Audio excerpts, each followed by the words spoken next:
아침을 시작하는 슬기로운 방법. 오늘 내게 이로운 뉴스. 묘영이의 출발 새아침.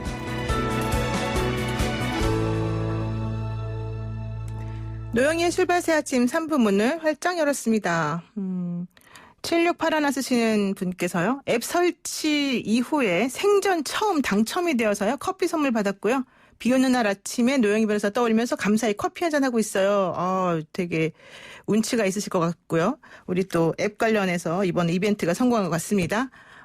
또 우리 8258님도 비 오는 날 뉴스가 더욱 상쾌하네요. 이런 얘기 주셨는데요. 우리도 한번 비 오는 날 경제 박뉴스부터 한번 시작하겠습니다. 알면 대박, 모르면 쪽박. 경제 박뉴스. 복잡하고 어려운 경제 이야기를 쉽고 재미있게 풀어드리는 시간입니다. 알면 대박, 모르면 쪽박. 경제 박뉴스 참 좋은 경제연구소 이인철 소장 만나겠습니다. 소장님 안녕하세요. 예, 안녕하세요. 지난달 그 취업자 수가 외환위기 이후에 가장 큰 폭으로 줄어들어서 사실은 상당히 걱정입니다. 정부가 이래서 대규모 공공 일자리를 만들기로 했다고요? 그렇습니다. 지금 4월 고용 쇼크였습니다. 외환위기 이후 21년 만에 47만 6천여 개 일자리가 날아갔습니다. 자, 이렇게 되자 정부가 급해졌습니다. 어제 이제 비상경제대책회의 5차 회의를 갖고서 공공부문 일자리 156만 개를 긴급 만들어내겠다라고 밝힌 겁니다. 우리가 알고 있었던 건 55만 개 플러스 알파였는데 갑자기 3배가 훌쩍 뛰어넘은 겁니다. 그 내용을 좀 들여다보면 특히 이제 노인 일자리, 노인분들이 그동안 코로나19 때문에 이제 공공부문 일자리가 중단돼 있었는데 그게 94만여 개 일자리고요. 그리고 앞서 발표했던 비대면 디지털 일자리 55만 개 플러스, 그리고 여기에다 이제 공무원, 공공기관 채용 절차 이번 달부터 재개하겠다라는 겁니다. 이렇게 되면 4만 8천여 명이 신규 채용될 수 있으니까 이걸 합하게 되면 156만 개 일자리를 만드는데 주력하겠다라는 건데요. 홍 부총리는 일단은 이제 이 일자리에는 이 재원이 들어갑니다. 지금 문재인 대통령이 주재했던 이제 비상경제회의에서 마련한 10조 원 규모의 고용안정 패키지 대책의 후속 조치이기 때문에 이걸 가능한 한 빨리 3차 추경에 반영하겠다라는 겁니다. 네, 일자리 156만 개. 생각만 해도 정말 좋은 소식일 수밖에 없는데 이게 또 잘 운영이 돼야 될 것 같죠? 그런데 정부와 청와대가 이제 포스트 코로나 관련해서 비대면 원격 진료 도입을 적극 추진하기로 했다는 소식이 있네요. 그렇습니다. 이 정부, 청와대 일제히 비대면 이 원격 의료 도입을 적극적으로 검토하고 있습니다. 정석윤 국무총리도 일상화된 방역이 시대에는 비대면 진료 확대, 원격 모니터링 서비스 발굴 등 과감한 중심 이동이 필요하다라고 언급을 했고요. 청와대의 기조도 코로나 사태를 계기로 그동안 비대면 의료를 맡고 있던 큰 뚝이 무너졌다. 의료 민영화나 의료 산업화 논리가 아니라 코로나 2차 대유행에 대응하는 진화 처방 차원에서 공공적인 서비스 증진 차원에서 비대면 의료 논의는 피해갈 수 없다라는 겁니다. 사실 원격 의료 도입은 그동안 여당이 반대해온 사안입니다. 하지만 코로나 사태를 기류로 좀 기류가 조금씩 달라지고 있는데요. 더불어민주당도 기존에 당정이 합의한 원격 의료 허용 범위를 보다 더 넓히는 방향으로 도입을 추진하겠다라는 겁니다. 다만 이제 일부 지금 특히나 대한의사협회가 굉장히 강하게 반대하고 있는데요.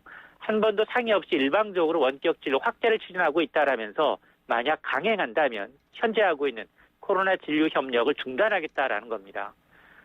이 대한의사협회는 원격 진료를 허용할 경우 국내 의료 전달 체계 붕괴와 함께 환자들이 대형 병원으로 쏠림 현상이 나타날 수 있다. 그리고 더 나아가서는 대기업 자본이 유입돼 의료 시장이 민영화될 수 있다라면서 반대를 하고 있습니다. 네, 그렇군요. 사실 이제 비대면 의료 서비스 필요할 것 같긴 한데 좀 현명한 어떤 논의 과정 또 협의 과정이 좀 필요할 것 같습니다. 그리고 오늘부터 긴급 재난지원금 신청을 전화로도 할 수가 있다고요? 그렇습니다. 오늘부터 카드사 상담 콜센터와 ARS 다동답 시스템을 통해서 긴급재난지원금 신청이 가능해집니다. 또 실수로 기부를 했더라도 언제든지 정정할 수 있도록 개선하겠다라는 건데요. 이것은 온라인 액숙제하는 중장년층이 신청에 어려움이 있다라는 지적에 따른 후속 조치입니다. ARS는 오전 0시 30분부터 오후 11시 30분까지 신청이 가능하고요. 상담 콜센터는 기본적으로 근무 시간인 오전 9시부터 오후 6시까지 신청이 가능한데 다만 일부 회사의 경우에는 콜센터도 24시간 지원을 받기로 했기 때문에 참고하시기 바랍니다. 특히 다음 주 월요일부터는 카드사와 연계된 은행 창구를 방문해서 지원금의 카드를 충전하거나 읍면동 주민센터를 방문해서 지원금을 선불카드, 상품권으로 받을 수 있는데요. 주의할 점이 오프라인 신청도 고객 쏠림 방지를 위해서 마스크 오부제처럼 오부제가 적용이 됩니다. ARS로 신청하더라도 오부제는 계속되는군요. 그렇습니다. 그리고요. 또 정부가 서울 용산 철도 정비창 부지에 8,000가구의 주택을 공급하겠다 이렇게 발표한 다음에 용산 일대 부동산 시장이 난리가 났습니다. 그러니까 투기 조짐이 보이니까 정부가 토지거래 허가구역으로 전격 지정을 해버렸는데요. 이거 어떻게 되는 겁니까? 그렇습니다. 이 공공주택 8,000호 가장 핫한 지역에 이 용산 정비창 인근에다가 공급하겠다라고 하니까 이 부분에 대한 투기적 수요가 유입될 것을 미리 차단하겠다라는 겁니다. 이렇게 되면 이 지금 부동산 시장 이 안정을 위해서 이 일대의 인근 지역은 토지거래 허가 구역으로 지정이 되는데요. 앞으로 이 지역에 대해서는 주택이든 상가든 토지를 거래할 때는 시군 구청장의 허가를 받아야 하고요. 또 일정 동안 거기에 거주하거나 자기가 스스로 이제 이 가게를 운영하는 등 허가받은 목적대로만 토지를 이용할 수 있습니다. 지정 기간은 2020년 5월 20일부터 2021년 5월 19일까지 1년이고요. 이 지역은 역세권에다가 우수한 입지 때문에 업무용, 상업시설, 주민 편의시설 등이 이제 주거적으로 복합 개발하는 사업인데 이번 결정 사항은 이제 중앙도시계획위원회 심의를 거쳐서 오늘 공고돼서 20일부터 발효됩니다. 네, 앞으로 1년간 주거지역은 대지면적 18제곱미터 초과, 상업지역은 20제곱미터 초과 토지를 거래할 때는 허가를 받아야 된다. 그러니까 실수요자만 매수할 수 있다 이렇게 돼 있군요. 맞습니다. 그렇게 되면 투자 심리가 좀 위축이 될 가능성도 있다 보지만 어쨌든 앞으로 또 어떻게 될지 봐야 되겠습니다. 오늘 말씀 여기까지 듣겠습니다. 고맙습니다. 네, 고맙습니다. 네, 지금까지 참좋은경제연구소 이인철 소장이었습니다. 아침을 시작하는 슬기로운 방법. 오늘 내게 이로운 뉴스. 노영희의 출발 새 아침 슬기로운 인터뷰. 네, 이태원 클럽발 코로나19 확진자가 늘면서 방역당국은 물론이고 우리 국민들 모두가 지금 긴장의 끈을 놓을 수가 없습니다. 너무너무 좀 불안한 상태이기도 한데요. 거기에다가 이태원에 대한 부정적인 인식이 계속 높아지고 있어요. 그래서 이것을 막기 위해서 적극적으로 이태원 살리기에 나선 분이 계십니다. 아주 유명한 분이어서 여러분 들으시면은 이분이구나라고 생각하실 것 같습니다. 바로 한번 연결해 볼까요? 가수 강원래 씨입니다. 안녕하세요. 네, 안녕하세요. 네. 반갑습니다. 네, 1996년에 데뷔를 했죠. 엄청난 인기를 끌었던 댄스 듀오 클론의 멤버였는데 요즘 어떻게 지내십니까? 요즘 그냥 잘 지내고 있어요. 지금 진행하는 라디오 진행하고 네. 그리고 학교 공부도 하고 있고 책도 쓰고 있고. 공부도 하세요? 무슨 공부하세요? 실용무용에 대해서 전공을 해서요. 네. 그래서 지금 석사과정 논문 쓰고 있어요. 야. 댄스 뮤직 100년사 네. 관련된 책도 쓰고 있고. 와, 정말 끊임없이 일하시는군요. 쉬지를 않으시네요. 근데 그건 다 집에서 할 수 있는 일들이니까. 그렇군요. 자, 지금 강원래 씨한테 이제 여쭤봐야 될 것이 있습니다. 이태원에서 지금 주점을 운영하고 계시지 않습니까? 네, 한 2년 됐어요. 어떠세요, 요즘에? 분위기? 지금 며칠 못 가봤는데요. 근처에서 아직 일을 하고 있는 친구들을 얘기 들어보니까. 네. 사람이 거의 없다고. 오는 사람들이 거의 없고, 좀 약간 혐오시설처럼 되어 있다. 택시도 간다고 그러더라고요. 그래요. 거의 영화 속에서나 나오는 사람 없는 거리, 사람들이 다 떠난 거리, 그렇게 되었다고 전해 들었어요. 사실 이태원은 정말 번화한 특색 있는 그런 이국적인 거리로 유명했던 곳인데 이 코로나19가 사실 있기 전부터도 조금 분위기가 상권이 조금 죽는다 이런 얘기가 있었는데 코로나19 때문에 정말 많이 좀 피해를 보는 것 같습니다.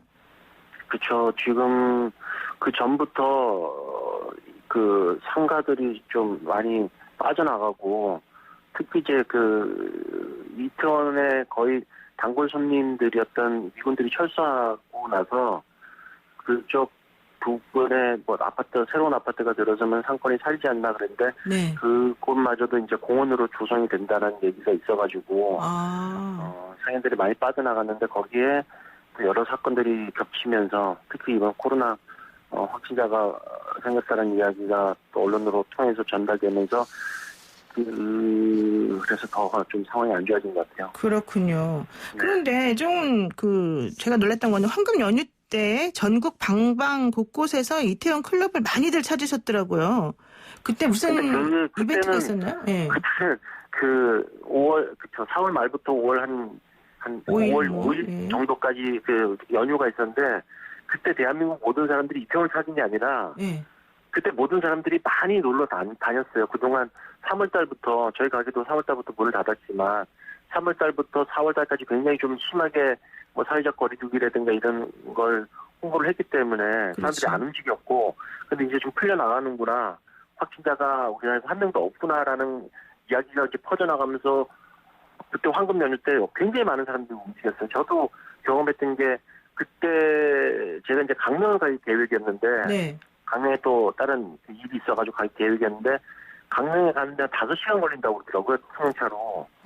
보통 2시간에서 2시간 반 정도 거리인데 그렇게 많은 사람들이 움직였는데 그게 모든 사람들이 이태원으로 몰린 것처럼 그렇잖아요.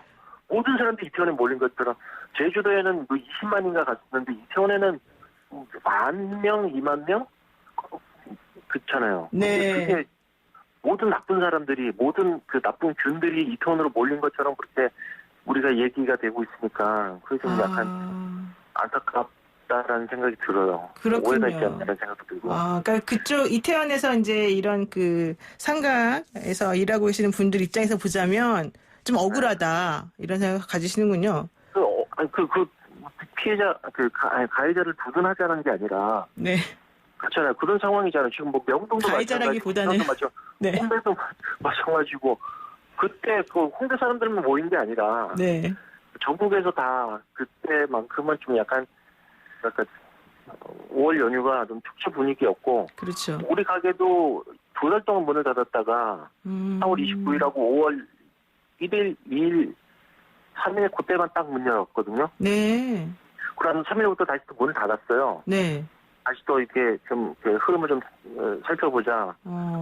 그랬는데 5월 8일쯤인가 그때 확진자가 나오면서 다시 또 집합 금지 명령이 나와서 그때부터 또 다시 문 닫고 또 지금 어떻게 추세를 또 상황을 지켜보고 있는 상황인 거죠. 그러면은 거기에서 지금 그 영업하시는 분들은 지금 뭐 앞으로 대책이 뭡니까?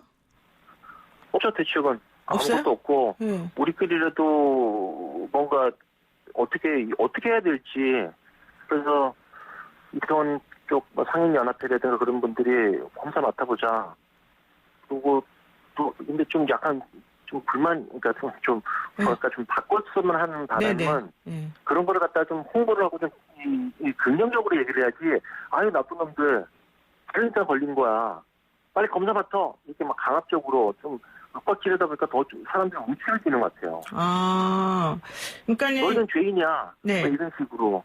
그냥 좀 긍정적으로 그래도 괜찮으니까 한 번만 받아보시면 안 되겠어요? 이런 식으로 뭔가 좀 뭐랄까요? 뭐 채찍과 당근이 있어야 될 것 같은데 거기도 안 그래도 혹시 업장에 온 사람들 중에 좀 자기를 신문을 노출을 꺼려하는 사람들이 많을 텐데 그럴 때일수록 좀 더 이렇게 뭔가 좀 적극적으로 좀 긍정적으로 홍보를 해야 될 텐데 자꾸 막 죄인 취급 그러니까 너희들이 걸린 거만 이런 식으로 얘기를 하다 보니까 좀 더 움츠러들고 그러다 보니까 더 사람들이 거리를 두고 하지 말아야지 거기는 병들이 있는 동네야 막 이렇게 홍보가 되는 것 같아요. 지금 뭐 말씀만 들어봐도 저도 참 안타까운 심정이 갑자기 막 드는데 일단은 그래서 이태원에 계시는 분들께서는 이제 우리가 이제 오해를 좀 불식시키고 좀 건전하게 앞으로의 방향성을 모색하기 위해서 검사를 받아보자, 코로나19 이렇게 네네. 지금 하셨다는 거잖아요. 그렇죠. 네. 예, 그러니까 받아보셨는데 그래서 이제 그 받는 과정도 아주 구체적으로 잘 기술을 해주시고 전 직원도 모두 다 받으시고, 근데 음성이 다 나왔다면서요? 그렇죠. 직원들이 한 4명 정도 되고요. 네. 직원들은 4명이고 그다음에 알바생들까지 다 합치면 총 합치면 한 10명 좀 넘어요. 그때 이제 각자 다르게 마포구청이라든가 또 용산구청이라든가 강남구, 저는 이제 광진구 쪽에 와서 보건소에서 검사를 받았는데 검사하는 시간이 굉장히 길더라고요. 얼마나 걸립니까? 기다리는 시간이 한 2시간 정도 됐어요. 기다리는 시간만 2시간이요? 네, 많은 사람들이 와가지고 줄 서서 또 굉장히 한 사람 한 사람 꼼꼼하게 검사를 하더라고요. 그냥 뭐 오세요 가세요 이게 아니라 네.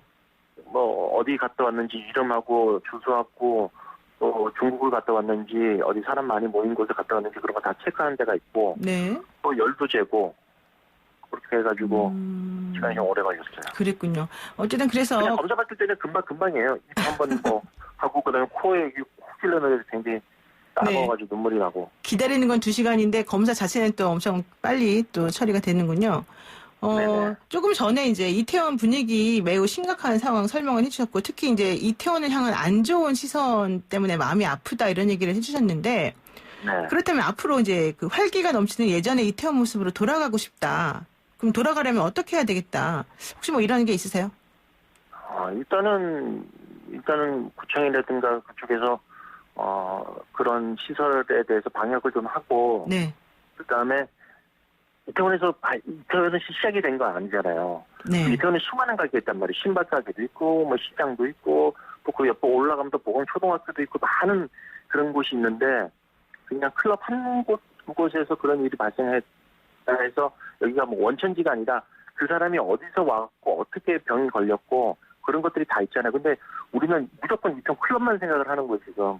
그러니까 그런 홍보 쪽에서 다른 쪽으로 뭔가 그 사람이 어떻게 걸렸는지 그런 것부터 그 사람이 만들어낸 건 아니잖아요. 그리고 네. 내가 걸렸다고 해서 여기 와서 퍼뜨려야지 그런 생각도 가졌을 건 아니고. 네. 그러니까 그런 업소라든가 그런 쪽에서는 좀 방역을 하고 네. 그리고 또 그 주변 사람들이 다 검사를 맡아가지고 괜찮은 곳이다라는 게 되려면 시간이 굉장히 오래 걸리지 않을까라는 생각이 드네요. 그렇군요. 일단 기다려야죠. 그리고 기다리고 좀 더 이렇게 이 상황을 좀 지켜봐야 될 것 같아요. 네, 그러니까 이태원에서 영업하시는 상인들의 노력도 필요하고 또 지자체 차원에서 또 뭔가 좀 조치를 취해주면 좋겠군요.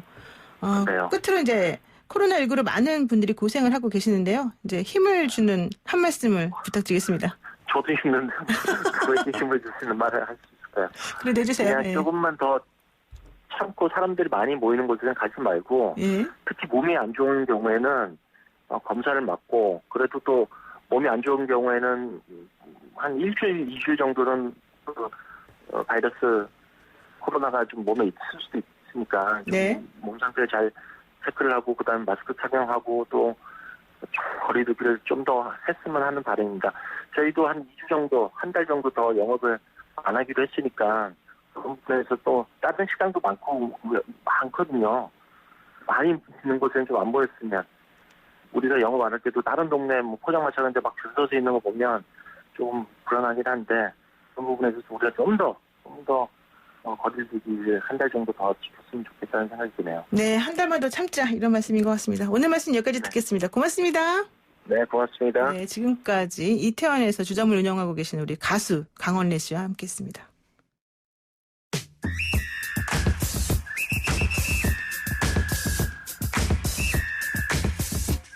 영희와 함께하는 슬기로운 출근길 노영희의 출발 새 아침은 청취자 여러분들과 함께 만들어갑니다. 짧은 문자 50원, 긴 문자 100원의 유료 문자 샵 0945, 우물정 0945로 문자 보내주시거나 유튜브 보이는 라디오 댓글창, YTN 라디오 어플리케이션 예스를 통해 여러분의 목소리를 들려주세요. FM 94.5MHz YTN 라디오 노영희의 출발 새 아침.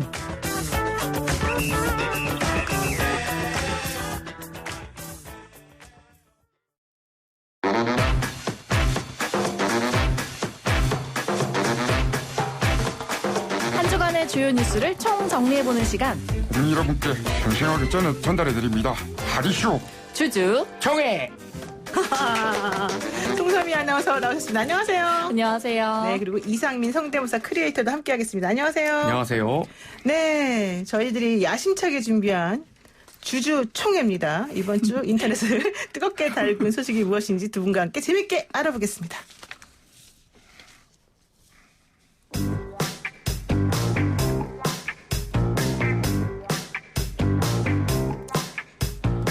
음식이 빨리빨리 나와야 될 거 아니야. 왜 이렇게 늦게 나온 거야? 5분이나 걸렸네. 아니, 패스트푸드가 5분이면 빠른 거 아닌가요? 하하하. 뭐 여하튼 손이 맛있게 드십시오. 하하하. 아니, 이걸 음식이라고 지금 만든 거야? 이딴 거 니나 나 먹어. 아이고야, 음식 다 쏟아졌네요. 하하하. 야, 됐고. 야, 이 맛없는 음료수는 또 뭐야? 아니 야라고? 그래, 야라고 있다. 뭐 쳐다보면 어쩔 건데. 아이고 머리야. 직원 여러분, 보고만 서있지 말고 나 좀 도와주세요. 그거 하나 제대로 못 하세요? 제가 그래도 서울시에서 잘 나가는 3년선 아르바이트생 아닙니까? 저 하는 거 똑바로 보세요. 아, 됐고. 여기 사장이나 나와. 야, 사장 어딨어? 아니 손님, 안녕하세요. 저는 그냥 지나가는 사람인데요. 넌 또 뭐야? 지나가던 사람이면 그냥 지나가던 길 가세요. 아니 뭐 그럼 그렇게 하겠습니다. 뭐 안녕히 계세요. 건강 꼭 챙기시고요. 사장님 이거 안 되겠는데요? 아니 뭐 그렇다고 그냥 돌아오면 어떡합니까? 왜 화무개그예요? 하하하. 사장 어딨어? 사장 나오라고, 사장! 네. 뭐 자기가 잘 할 것처럼 하더니 역시 허무개그가 이렇게 또 시작이 되는군요. 자, 여러분, 꽁트는 꽁트일 뿐입니다. 본 내용과 성대모사 해당 인물과는 전혀 상관이 없다는 거를 말씀드리고요. 저희 제작진이 성대모사 할 수 있는 게 몇 개 안 됩니다. 양해를 해주시기 바랍니다. 오늘도 박원순 네, 등장을 했습니다. 자, 거의 다 꺼낸 것 같습니다. 네. 지금 박원순 시장 성대모사 또 그리고 문재인 대통령 성대모사 하면서 이제 하고 싶었던 얘기가 결국은 갑질 얘기였군요. 네. 네. 자, 두 분 갑질 당해본 적 혹시 있으십니까? 없으실 것 같긴 한데. 저는 아직까지는 없습니다. 저는 있습니다. 오. 저는 그 동영상 플랫폼 중 너튜브를 하기 때문에 네. 보수 정치인을 하면은 보수 지지층들이 어떻게 우리 대통령을 따라하냐. 진보 정치인을 따라하면 어떻게 우리 또 그 뭐 누구를 따라하냐. 이래가지고 장단을 맞추는 게 힘들더라고요. 그게 갑질입니까? 근데 그게 너무 이렇게 빈번하게 조직적으로 와가지고. 조직적으로? 네네네. 아, 그렇군요. 단체 린치를 당한다는 얘기였는데. 자, 이번 주에는요, 이 한 아파트 입주민이 그 갑질을 넘어서서 폭언과 폭행을 했고, 그래서 그로 인해서 극단적인 선택을 한 그 경비원의 안타까운 소식이 전해졌었지 않습니까? 네, 바로 지난 10일이었는데요. 서울 강북구의 한 아파트 경비원이었던 고 최희석 씨가 입주민의 폭행을 당한 뒤에 주장하고서 이제 숨지게 됐는데 그 이유는 입주민 B 씨의 일방적인 폭행과 갑질 때문이었습니다. 입주민 B 씨와 이중주차 문제로 다툼이 좀 있었고 당시 최 씨가 코뼈가 부러지고 또 몸 곳곳에 멍이 들 정도로 폭행을 당한 상태였다고 해요. 이후에 2번이나 극단적인 선택을 시도한 끝에 결국 최 씨는 숨지고 말았는데요. 바로 어제였죠. 경비 노동자 고 최희석 씨의 발인이 있었고요.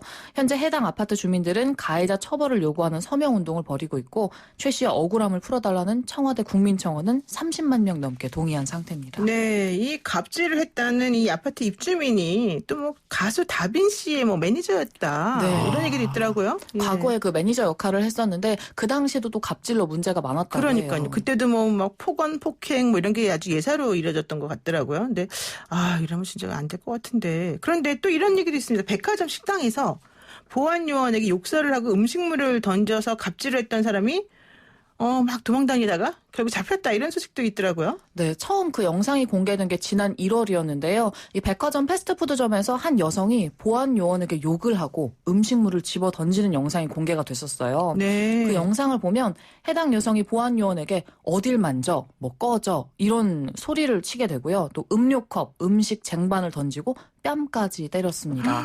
당시에 보안요원은 A씨가 소란을 피워서 그 신고를 받고 현장에 갔다가 봉변을 당한 걸로 알려졌습니다. 네, 아까 우리 송소미 아나운서가 연기했던 그 여자분이 이 잘하시더라고요. 예, 뭔가 DNA가 있는 것 같지 않습니까? 그러니까요. 뭐 감정이 이게. 네. 자, 그런데 어쨌든 이 여성 왜 그랬다는 거예요, 도대체가? 네, 그 여성이요. 당시에는 뭐 약간 정신질환이 있었냐 뭐 이런 의구심도 좀 있었다고 하는데요. 약간 분노를 참지 못했다라는 얘기가 있어요.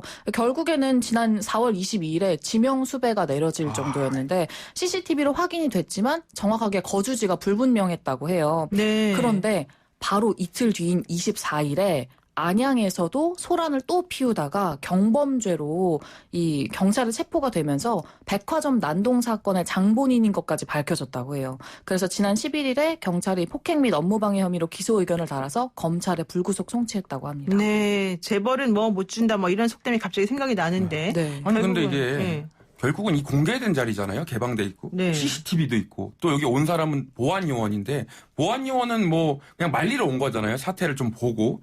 근데 이 그 보안요원에게도 욕설하고 폭행을 했다는 거는 이 도대체 이 심리를 어떻게 파악을 해야 되는 건지. 저는 모르겠습니다. 궁금하거든요. 저는 그렇게 하지 않습니다. 증언을 하는 게 아니고. 예. 네, 맞습니다. 정말 좀 의아한 것 같아요. 아무래도 정상적인 일반적인 사람의 심리와는 좀 다르지 않을까요? 근데 진짜 아까 그 말씀하신 것 중에 얼핏 뭐 정신적으로 좀 문제가 있다, 분노 조절 장애가 있다, 뭐 이런 얘기 하셨는데 정말 그런 병 때문에 그런 거일 수도 있겠지만은 또 그냥 멀쩡한 그 판단 능력 가진 사람 중에도 이렇게 잘못된 행동을 하는 사람들이 많이 있더라고요. 맞아요. 네. 세상에 또 어떤 사람들이 있는지 모르니까요. 네. 아, 그래요? 그러니까 우리 그냥 알아서 피해가야 되는군요. 어떻게 해야 되죠? 아니, 변호사님이 그러시면 어떡해요? 저는 일반인이지만. 아니, 근데 사실 이제 그런 사람들을 제가 종종 사건 때문에 보는데, 네. 그럼 그 사람들은 항상 뭔가 이유가 있어요.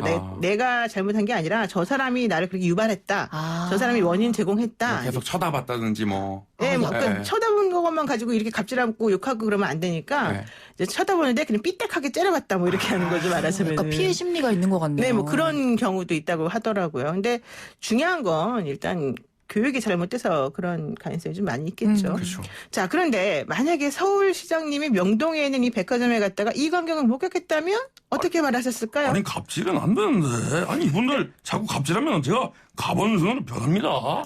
네? 이러시지 않았을까요? 네. 아, 정말 오늘 재밌습니다. 자, 두 번째 주제 얘기 한번 해보겠습니다. 황당한 도둑에 대한 얘기인데요. 두 분 혹시 도둑 뭐 맞으신 적 있으세요? 혹시라도? 저는 특별히 물건을 잘 안 잃어버렸던 것 같아요. 우리 송수미 아나운서 너무 건전한 거 아닙니까? 갑질도 안 주변에 당해보고. 아무 일도 안 일어나는 것 같아요. 갑질도 안 당해보고 도둑도 안 들어보고 뭡니까 도대체? 너무 평온한 삶을 살고 있네요. 너무 귀하게 자랐나 봐. 저는 많이 당해봤는데. 네. 정말요? 어떤 도둑질 당해봤어요? 일단 저는 도둑질을 제거 지갑 같은 게 조금 없어지는 경우, 그래서 제가 좀 의심스러운 게 내가 칠칠 맞아서 흘렸는지 누가 훔쳐갔는지 잘 모르겠다는 게 좀 문제였죠. 저는 요즘에 뭐 도둑들이 많은데 자전거 도둑이 있는데 자전거 안장 도둑이 따로 있더라고요. 안장? 왜 안장만 훔쳐가요? 안장만 들고 가더라고요. 왜요? 그거를 뭐 따로 그러니까 고가의 자전거의 경우에는 그 부품들조차도 뭐랄까 매매할 때 이제 그 작물이라고 하죠 소위 그거 할 때 고가로 쳐주기 때문에 그런 도둑들이 있더라고요. 안장이 비싼가 봐요. 네. 처음 들었어요. 자, 그런데 오늘 이제 이 도둑 얘기를 갑자기 왜 하느냐? 장례식장에서 일어난 황당한 도둑질이기 때문 아니겠습니까? 네, 어제 새벽이었거든요. 네. 부산 사상구에 있는 한 장례식장 시신 안치실에서 한 남성이 시신의 금리 10개를 뽑았다가 현주 건조물 침입 절도 혐의로 입건이 됐어요. 그런데 이 범인이 30대에 경력이 6년이나 되는 프리랜서 장례 지도사였습니다. 범행 의도를 좀 추궁을 해봤더니 수입이 일정치 않아서 생활고에 시달리다가 금리를 팔아서 돈을 벌려고 했다고. 세상에. 경력이 6년이나 되는 프리랜서 장례 지도사가 생활고에 시달리다가 금리를 팔아서 돈을 벌려고 이렇게 했다는 거예요? 네. 무슨 영화 그거 같아요. 그쵸. 시놉시스. 네. 적발 당시에 주머니에서 금리 10개와 핀셋, 펜치 등 이제 공구가 발견이 됐는데 안치실에 몰래 들어가서 시신 보관 냉장고를 열고 미리 준비해간 공구를 이용해서 시신 세구에 손을 댔다고 합니다. 어제 새벽 3시 30분쯤이었는데 112 상황실에 시신 안치실에 누가 침입했다라는 신고가 접수돼서 범인이 잡혔고요. 현재 경찰은 추가 범행 여부를 조사하고 있다고 합니다. 이번에 잡혔는데 이게 처음이 아닐 가능성이 사실 있을 수도 있겠네요. 어떻게 이렇게 금리만 샥 뽑아가죠? 10개 정도 뽑았다는 거잖아요. 네. 그럼 준비도 미리 했다는 그렇죠. 거잖아요. 이게 어떻게 뭐 장비가 필요하다는 걸 어떻게 알고 있겠습니까, 이게? 아니, 금리 뽑으려면 장비가 필요한 건 저도 알겠어요. 그러니까 이런 딱 준비된 장비 같잖아요, 이게 뭐. 이전에도 좀 했던 거겠죠. 그러니까 좀 경험이 많은 거 아닐까요? 그렇죠. 그렇죠. 6년이니까. 근데 어쨌든 중요한 건 이제 우리가 장례 지도사라는 직업이 사실은 좀 우리에게 주는 그런 믿음 같은 게 있고 신뢰감 같은 게 있을 텐데. 그렇죠. 어떻게 시신에 이렇게 손을 댔나요, 이분은? 이렇게 되면은 사실은 저는 우리가 뭐 말하기가 좀 곤란해서 저는 말씀 안 드리겠습니다. 어쨌든 간에. 네. 자, 이 장례 지도사가 적발이 됐는데 당시 주머니에서 금리 10개 그리고 핀셋, 펜치 등의 공구가 발견이 됐는데 안치실에 몰래 들어가서 시신 보관 냉장고를 열고 미리 준비해간 공구를 이용해서 시신 세구에 손을 대서 이런 범행을 저질렀다는 거 아니겠습니까? 네. 이번 사건으로 인해서 현주 건조물 침입 절도 혐의를 받게 됐는데 사실 이 혐의가 뭔지 또 어떤 처벌을 받게 되는지 궁금하더라고요. 네. 현주 건조물이라고 하는 거는 사람이 살고 있는 혹은 살 것이 예정되는 그런 건물을 다 그냥 현주 건조물이라고 해요. 그러니까 빈 집이어도 그 네. 집이 예를 들면 아침에 엄마가 이제 출근을 했다. 네. 집에 아무도 없다. 네. 그 빈 집에 들어갔다. 그래도 원래 현주 건조물이 돼요. 그 집은 원래 사람이 사는 곳이니까. 그렇죠. 네, 그런데 이제 그 집에 들어가서 훔치면은 현주 건조물 침입 절도가 되는 거고. 그 다음에 이제 그렇지 않고 뭐 그냥 바깥에서 이렇게 길거리에서 훔쳤다. 이렇게 되면 소매치기가 되는 거고 이제 이런 식으로 되는 거겠죠. 이런 경우엔 그럼 어떤 처벌을 받게 돼요? 뭐 절도죄니까 실질적으로는 원래 그렇게 아주 센 처벌을 받는 건 또 사실은 좀 아닙니다. 근데 어쨌든 자 만약에 이제 문재인 대통령이라면은 생활고에 시달려서 고인의 금리를 훔쳤다는 이 말도 안 되는 변명.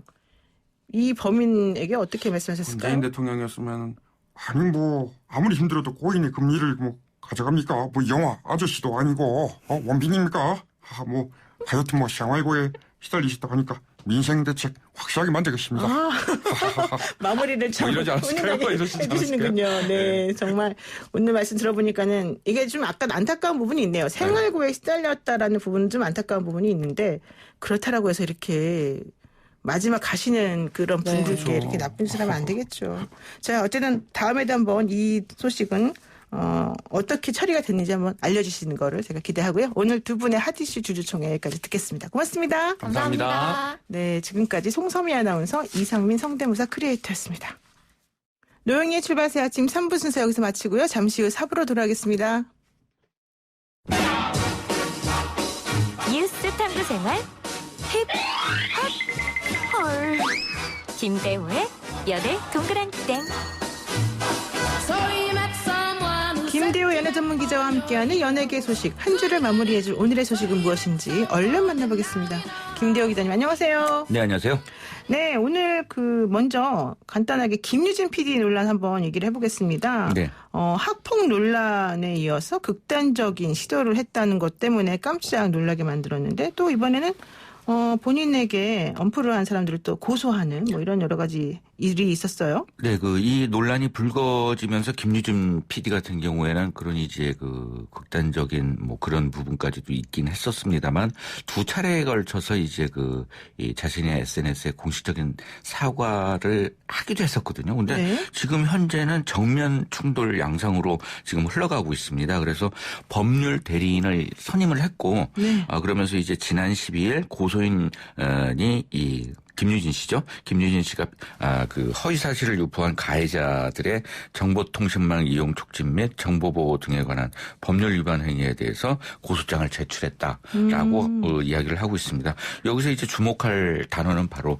허위 사실이라는 것이거든요. 그러니까 네. 이제 이 피해자 A 씨라고 지칭을 할게요. 네. 그 A 씨의 주장에 대해서 굉장히 안 좋다. 허위다 이렇게 이야기를 하고 있습니다. 그리고 또 김유진 PD가 이렇게 고소하기 전에 이미 가족들이 이와 관련해서 이야기를 들었을 때 거짓이고 이와 관련해서 이제 그 법적인 소송을 하겠다라는 입장을 또 전하기도 했었거든요. 네. 하기 때문에 이것이 조금은 뭐 정면 충돌 양상으로 가고 있고 이에 대해서 또 이제 A 씨가 입장을 밝혔습니다. 그래서 이 내가 주장하는 폭행 사실은 부풀려진 거짓이 아니다라고 이야기를 하고 있고요. 그러면서 이제 이 언론 플레이를 계속 김유진 PD 쪽에서 하고 있는데 CCBB는 법정에서 가리고 그다음에 또 이제 언론 플레이를 좀 자제해라. 2차 피해를 네. 입고 있다. 이런 입장을 나타냈습니다. 그러니까 김유진 PD는 이원율 셰프하고 네. 이제 연인 관계에 있는데 그 MBC 예능 프로그램 부러우면 지는 거다라는 프로그램 출연하면서 이제 인기몰이를 했습니다.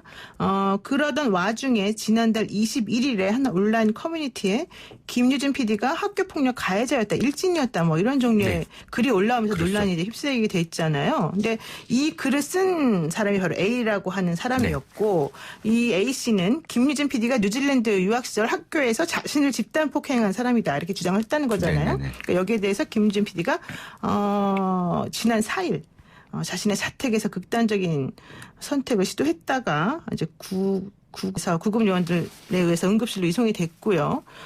지금 이제 치료를 받고 최근 퇴원했는데 이렇게 극단적 선택을 하기에 앞서서 억울하다. 네. 내가 모든 걸 안고 가겠다. 네. 이런 얘기를 했다가 이게 지금 법적 공방까지 이 명예훼손까지 지금 얘기가 된 거죠. 근데 또 A 씨 같은 경우에는 이 SNS 계정 그리고 또 다녔던 학교, 교회까지 이제 모든 신상이 유포되고 사진까지 A 씨의 그 신상이요. 예. 네. 그래서 이제 사진까지 공개하겠다 이런 협박하는 댓글이 이어지고 있고 그다음에 또 이제 뭐 일반인이고 집단 폭력의 피해자인 제가 감당할 수 있는 수준이 아니다. 이렇게 또 2차 피해 사실을 고백을 하고 있는 중이어가지고 네. 이 문제가 이제 저는 사실 이렇게 학교 폭력 문제가 굉장히 피해자에게는 큰 충격이고 큰 트라우마로 남긴 하죠. 하는데 가급적이면 진실된 사과를 통해 가지고 당사자 간의 화해를 하는 쪽이 좀 옳지 않을까 좀 선한 생각을 하고 있었거든요. 그런데 네. 이렇게 이제 정면 충돌을 하다 보면은 또 양쪽 간에 굉장히 오랜 시간 또 다툼이 이어지면서 또다시 이 피해자분도 또 다른 피해를 받을 수 있기 때문에 좀 걱정이 앞섭니다. 네. 김유진 PD 논란이 조금 잘 마무리가 되면 좋겠네요. 자, 그리고 이번에는 이제 이 얘기 한번 해보겠습니다. 네. 원래 지난주에 있을 예정이었던 정준영, 최종훈 씨 2심 판결 결과가 이번에 나오지 않았습니까? 그랬죠. 이 검찰에서는 이제 이 원심 구형과 같이 정준영에게 징역 7년, 네. 그리고 또 최종훈에게는 징역 5년을 각각 구형을 했는데 이번 이제 줄었어요 조금. 정준영에 대해서는 징역 5년, 그리고 이제 최종훈에 대해서는 징역 2년 6개월에 대해서 선고를 지금 현재 한 상황입니다. 네, 그러니까 만취한 여성을 집단 성폭행했다는 혐의로 항소심에서 이제 실형을 선고받은 건데, 근데 이 정준영 씨가 그 당시에 항소심 판결 선고하기 전에 피해자랑 합의를 한다고 하지 않았었어요? 네. 그러했기 때문에 이제 원래 최종훈에게 징역 5년 부분이 징역 2년 6개월로 감경이 된 것만은 분명히 영향이 있지 않았나 싶어요. 했고 이제 합의 부분에 대해서 여러 가지 논란이 있잖아요. 합의서를 제출하는 것으로서 가해자가 진심으로 반성을 하고 있는지 안 하는지에 대해서 판단을 내려야 되고, 이 형량위원회에서도 이런 이제 합의서 부분에 대해서 고려할 사항들, 이런 기준들이 이제 새롭게 바뀌고 있는 와중이기 때문에 이런 부분에 대해서 조금 영향이 있었던 것으로 보여집니다. 그러니까는 피해자랑 합의를 최종훈 씨는 한 거고, 그렇죠? 정준영 씨는 못한 거고. 못한 거죠. 네. 그런데 그러다 보니까는 최종훈 씨 같은 경우는 5년의 1심 선고가 2년 6개월로 정확히 절반으로 이제 줄어들었고요. 네. 그런데 정준영 씨 같은 경우에는 합의는 못했지만 이제 진지한 반성을 하고 있다 해서 2년 정도가 줄어든 거잖아요. 네. 그런데 지금 이게 끝이 아니라면서요. 그렇죠. 그러니까 조금 더 조금 설명을 더 드리자면은 이제 재판부에서는 이 정준영에 대해서는 오히려 이제 선고 형량은 많거든요. 그러니까 그대로 됐잖아요. 근데 네. 이 정준영에 대해서는 항소심에서 합의를 위해 노력했지만 현재까지 합의서가 제출되지 않았다라면서 이제 본인의 공소 사실을 모두 인정하는 것은 아니지만 사실 측면에서 본인의 행위 자체는 진지하게 반성을 하고 있다라고 이야기를 했어요. 네. 근데 이제 이 재판부에서는 최종훈에 대해서는 유죄로 인정하면서 합의된 사정을 고려해 양형할지 고심을 했다. 하지만 이 진지한 반성의 요건으로 보기는 부족하다라는 단어를 썼거든요.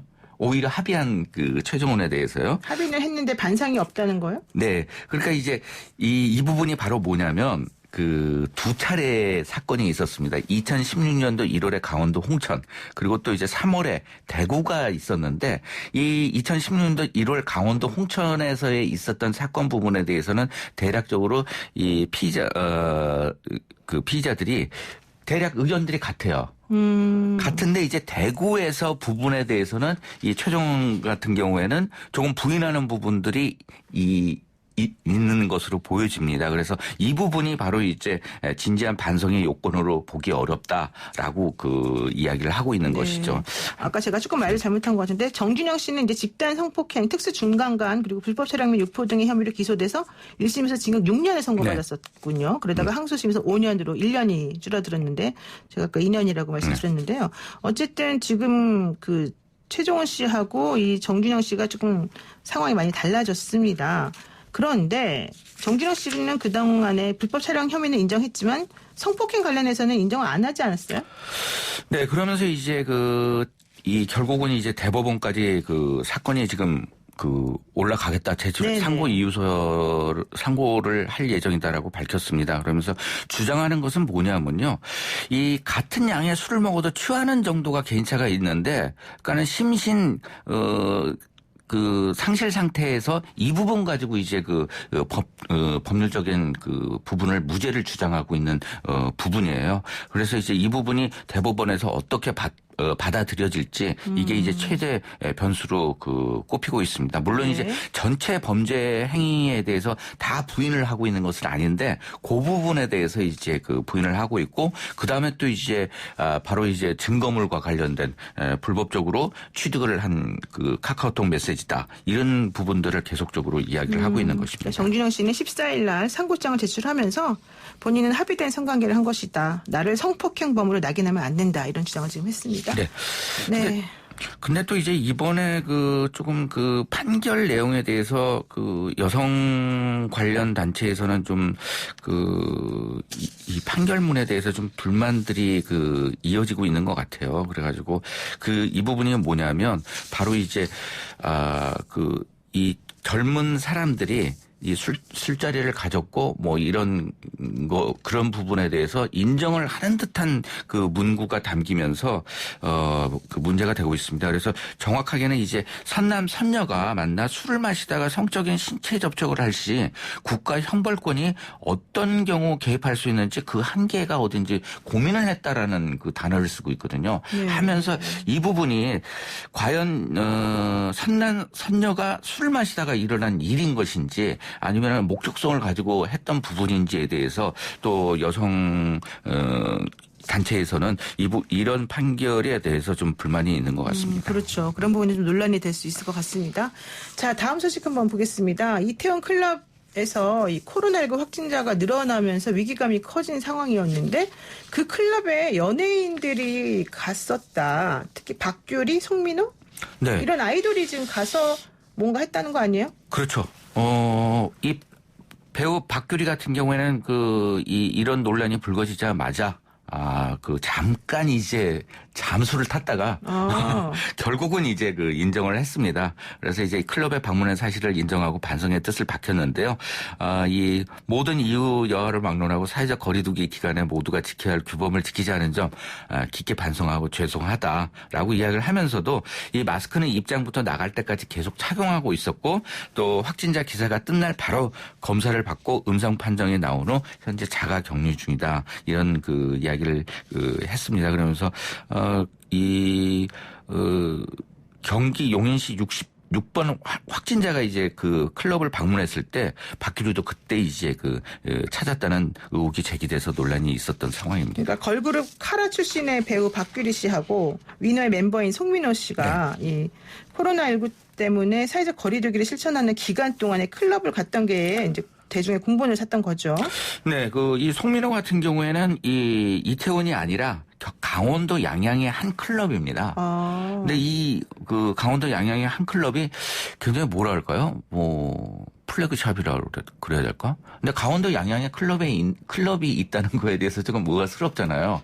근데 이 클럽이 서울까지 이 셔틀버스를 운행할 정도예요. 그래서 이제 어떤 클럽 문화를 좀 양양 쪽에다가 만들기 위해서 이렇게 만든 것으로 보여집니다. 그래서 이 송민호 같은 경우에는 지인들과 함께 개인적인 여행을 다녀왔다라고 이제 YG 엔터테인먼트가 공개적으로 인정을 했고요. 그러면서 또 사과 부분에 대해서는 개인위생 수칙과 사회적 거리두기를 철저히 실천하겠다, 각별한 주의를 당부하겠다고 했는데 이 클럽 측에 따르면 이제 송민호를 공식 초청한 것이 아니라 깜짝 방문한 것이다. 그러면서 당시 손님이 거의 없었으며 대부분이 이 송민호의 지인이었다. 이렇게 이야기를 하고 있습니다. 근데 뭐랄까요? 저는 개인적으로 이번 이제 이태원과 관련돼서 안 지키신 분들도 많지만 이 언론에서도 굉장히 이제 성소수자라든가 아니면 또 연예인 부분에 대해서 너무 좀 뭐랄까요? 누가 한 명 걸리기를 그러니까 이제 그곳에 방문했기를 너무 찾지 않았나 하는 생각이 들어요. 그래서 이제 이 사건 말고도 누머로 이제 판명이 되었지만은 아이돌 그룹 멤버들이 이렇게 방문을 했었는데 지금 숨어 있다. 이런 이제 누머가 퍼지면서 이 글을 올린 사람이 사과를 하기도 했었거든요. 네. 그러면서 이제 굉장히 연예 기자들이 이 부분을 찾느라고 굉장히 노력들을 했는데 좀 정확한 보도, 그다음에 또 이제 일반인뿐만 아니라 모든 사람에 대해서 정부에서도 밝혔지만은 이 신원과 이런 이제 개인정보 부분에 대해서는 철저하게 보호해주고 그다음에 또 처벌할 수 있는 부분은 분명히 만약에 불법을 저질렀거나 한다면 처벌을 해야 되겠죠. 하지만 또 이런 개인정보 이런 부분에 대해서도 좀 적극적으로 정부가 지켜줘야 되지 않나 하는 생각이 그러니까 듭니다. 박규리 씨랑 송민호 씨 두 분 다 이제 마스크를 이번에 기부한 적이 있기 때문에 좋은 이미지를 가지고 있었는데 또 정작 본인들은 사회적 거리두기를 실천하지 않았다는 것 때문에 좀 논란이 됐었고 특히 박규리 씨 같은 경우는 마스크를 클럽에 있는 동안에 쓰지 않았다는 논란이 조금 있었죠. 근데 그건 아니라고 또 이제 본인들이 해명을 했고 송민호 씨 같은 경우에는 이 기간에 공연을 한 거 아니냐는 의심이 있었는데 또 그건 아니었다 이렇게 지금 얘기가 됐던 거죠. 네, 그렇습니다. 네, 정말 힘든 나날입니다. 코로나19 언제 종식될지 걱정입니다. 오늘 말씀 여기까지 듣겠습니다. 고맙습니다. 네, 감사합니다. 네, 지금까지 김대호 연예전문기자였습니다. 네, 노영희 출발새 아침 여기서 마치고요. 저는 다음 주 월요일에 다시 뵙겠습니다. 고맙습니다.